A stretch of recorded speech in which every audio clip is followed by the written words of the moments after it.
जी के लिए चाय नाश्ते की व्यवस्था करना। जी माँ जी। और सुनाओ दीदी, कैसे हो आप? और सब तो मैं बाद में सुनाऊंगी, पहले मेरी बात सुनो आप। साड़ियाँ खरीद रखी है ना आपने मुझे देने के लिए? कितने दिनों बाद आई हूँ, बाद में बहाने मत बना देना। बाजार नहीं जा पाई, आपके लिए साड़ी नहीं ला पाई। हाँ हाँ दीदी, खरीद के रखा है आपके लिए, आप चिंता मत करो। और बताओ दीदी, घर में बेटा बहू पोते पोती सब ठीक है ना? हाँ हाँ सब ठीक है, और हो भी क्यों नहीं, मैं जो रहती हूँ उनके साथ। क्या कह रहे हो दीदी, समझी नहीं मैं। मतलब ये है कि वहाँ सब मुझसे दब के जो रहते हैं, उस घर में मैं जो बोलती हूँ वही होता है, तो सब कुछ ठीक कैसे नहीं होगा? वहाँ सब कुछ संभाल के रखा है मैंने अच्छे से। लीजिए बुआ जी चाय। थू, छी, ये भी कोई चाय है? अरे कैसी चाय बनाई तूने, न शक्कर है न दूध है, बस पानी उबाल के दे दिया। अरे तेरी माँ ने तुझे चाय बनाना तक नहीं सिखाया क्या? अरे मायके से बस क्रीम पाउडर लगाना सीख कर आई है क्या, और कुछ नहीं सिखाया तेरी माँ ने?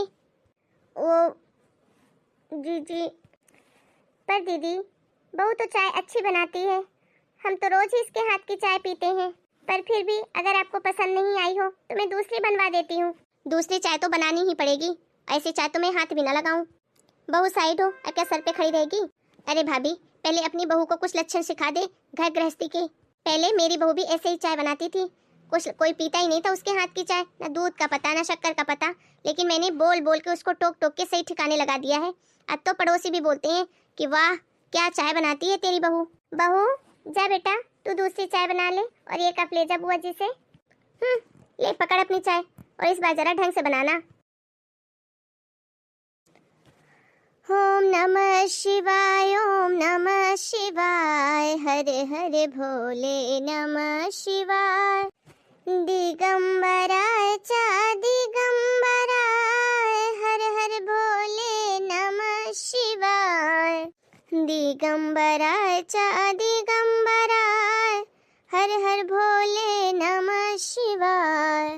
नमः शिवाय, ओम नमः शिवाय, हरे हरे भोले नमः शिवाय। बहू, अरे बहू इधर आना तो 2 मिनट। जी माँ जी, आपने बुलाया? हाँ बहू, जरा मुझे सब्जियां लाकर दे दे, बैठे बैठे काट दूंगी। और हाँ, छत से कपड़े भी निकाल कर ला दे, तो बैठे बैठे उनको भी फोल्ड कर दूंगी, तेरा काम थोड़ा हल्का हो जाएगा। जी माँ जी, अभी लाई।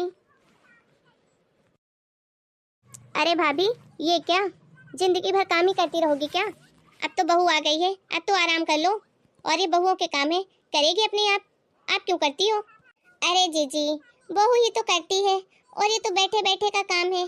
सब्जियां तोड़ दूंगी तो बहू का काम भी हल्का हो जाएगा, और मेरा भी थोड़ा मन बहल जाएगा, टाइम पास हो जाएगा मेरा, वरना सारा दिन बैठे बैठे क्या करूं? भाभी, इसीलिए लोग कहते हैं पहले पहले तुम्हारे लाड़ प्यार के बहुओं को सिर पे चढ़ा लो, और फिर पूरी दुनिया में रोते फिरो मेरी बहू तो कुछ करती ही नहीं, मेरी बहू तो कुछ करती ही नहीं। मेरी बहू ने भी एक बार मुझे बोला था सब्जियां काटने के लिए, जो चिल्लाया था ना मैंने उसको साफ साफ कह दिया था। आज बोला तो बोला, दोबारा हिम्मत भी मत करना मुझे कुछ काम करने के लिए बोलने का।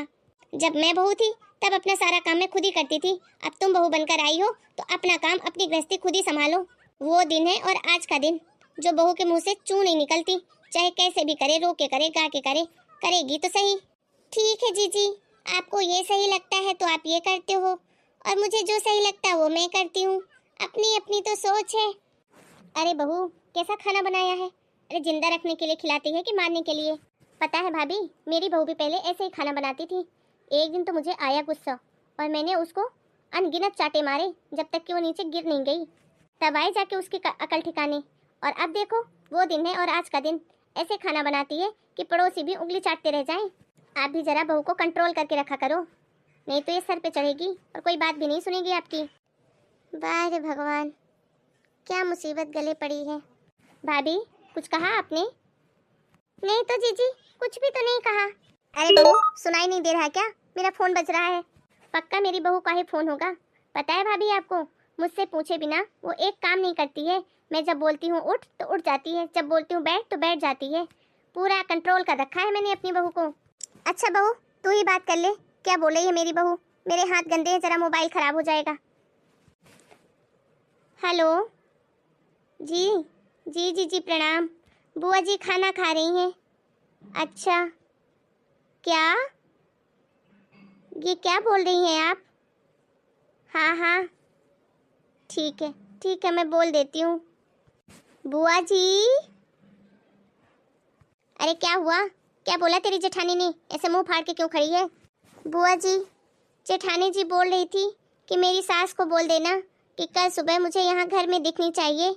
वहाँ जाके बैठ गई है तो घर का झाड़ू पोछा बर्तन कौन करेगा? मेरे पास फालतू पैसे नहीं है बाई को देने के लिए। क्या बोल रही है बहू तू? सच में ऐसा बोला क्या जीजी की बहू ने? अरे भाभी, आप गलत मत समझो, ऐसी कोई बात नहीं है। वो तो मुझे मेरी बहू के हाथ का काम पसंद नहीं आता है, इसलिए घर के सारे काम मैं ही करती हूँ। वाह जीजी वाह, दूसरे के घर में आग लगाने में तो कोई कसर नहीं छोड़ी आपने। अरे पहले अपना घर संभालो, अपनी बहुएं तो संभाली नहीं जा रही हैं, नौकरानियों की तरह वहाँ खुद काम कर रही हो और यहाँ मुझे ये सिखा रही हो ताकि मैं अपनी बहू को उल्टा सीधा बोलूँ। और हाँ जीजी, मुझे अपने बहू को कंट्रोल करने की कोई ज़रूरत नहीं है, वो मेरी बहू नहीं मेरी बेटी है। अरे वो कोई पालतू जानवर है क्या जो मैं उसे बोलूँ तो बैठे, उसे बोलूँ तो खड़े हो, उसे बोलूँ तो बोले? अरे ये कोई बात होती है? वो जीती जागती इंसान है। अगर आपने अपनी घर गृहस्थी में ध्यान दिया होता और अपनी बहुओं को सम्मान दिया होता तो आज जो ये सब आपके साथ हो रहा है ना, ये सब नहीं होता। हाँ बुआ जी, मम्मी जी बिल्कुल सही कह रही हैं। हाँ बुआ जी, मम्मी बिल्कुल सही कह रही हैं। अगर आप अपने बहुओं को सम्मान देंगी ना तो बदले में आपसे उनको सम्मान ही मिलेगा। अरे एक बेटी कितने सारे अरमानों के साथ अपने ससुराल आती है, उसे सिर्फ थोड़ा सा प्यार चाहिए। आप भले ही उसे कुछ बोलो या ना बोलो, 2 शब्द प्रेम के बोल दो, उसे और आपसे कुछ भी नहीं चाहिए। आप उसको बेटी बनाकर तो देखो, वो आपको अपनी माँ अपने आप ही बना लेगी। उसके लिए आपको कुछ भी एक्स्ट्रा नहीं करना पड़ेगा। और बहुएं तो घर की लक्ष्मी होती हैं और जो लोग लक्ष्मी का अपमान करते हैं वो अपनी ज़िंदगी में कभी खुश नहीं रह सकते। हाँ जीजी, और इसमें कोई बड़प्पन नहीं है कि मैं अपनी बहू को दबा कर रखती हूँ। माफ़ करना जीजी, बोलना तो नहीं चाहिए। उम्र में आप हमसे भले बड़े हो लेकिन आपकी सोच सच में बहुत छोटी है। ना तो आप अपने घर में खुश रखते हो और ना हमें खुश रहने देते हो। अब भी वक्त है दीदी, सुधर जाओ। आज तो आपके हाथ पैर चल रहे हैं, कल को आपके हाथ पैर भी नहीं चलेंगे, तब वो बहुएं ही आपका सहारा होंगी। इसीलिए उनके साथ प्रेम से रहो ताकि वो भी आपको इज्जत दें और बुढ़ापे में सहारा भी बने। और हाँ, आप लोग भी समझ जाइए, बहुएं हमारे घर की नौकरानी नहीं है, लक्ष्मी है लक्ष्मी। तो जिस तरीके से आप लक्ष्मी का सत्कार आदर करते हैं ना, उसी तरीके से अपने बहू का भी करिए। आपका घर हमेशा खुशियों से भरा रहेगा। और हाँ, अगर आप मेरी बातों से सहमत है ना तो हमें कमेंट करके ज़रूर बताएं। मिलते हैं नए वीडियो में एक अच्छी सी नई मॉरल स्टोरी के साथ। तब तक के लिए आप सभी को राम राम। अपना और अपने पूरे परिवार का खूब ध्यान रखिए।